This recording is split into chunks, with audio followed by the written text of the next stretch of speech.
আমার মিরপুর আমাদের বাংলাদেশ, ঠিক আছে? আমার মিরপুর আমাদের বাংলাদেশ।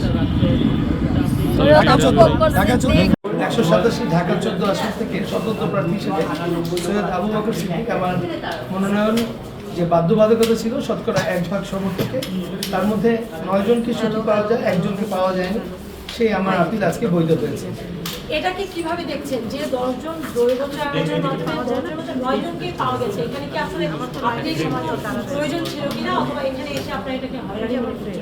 আমরা 10 জনে একজনের ফোন না পেতে পারে কোনভাবে, কিন্তু 9 জনকে পেয়েছি। আমরা চেষ্টা করেছিলাম রিটার্নিং অফিসারের কাছে বাছাইয়ের দিন 10 ব্যক্তিকে হাজিরও করেছিলাম, কিন্তু তারা আমলে নেননি।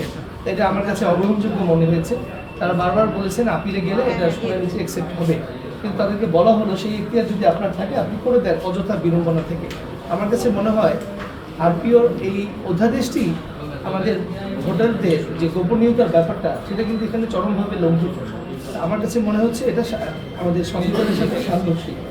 আপনি কিন্তু প্রকাশ্যে বলে দিচ্ছেন যে 5,000 ব্যক্তি আমার এখানে 1% 4,500 প্রকাশ্যে সমর্থন দিয়ে দিচ্ছেন, এখানে গোপনীয়তা রক্ষা হচ্ছে না।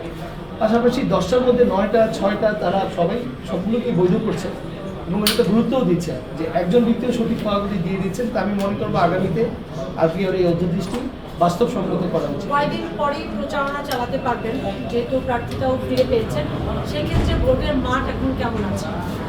অত্যন্ত প্রতিযোগিতামূলক, শুধু ঢাকা 14 আসলে যেহেতু আমি মিরপুরের সন্তান, মিরপুরের স্থানীয় ব্যক্তি, সেই হিসাবে আমার প্রার্থিতা নিয়ে লোকজনের মধ্যে হতাশা ছিল।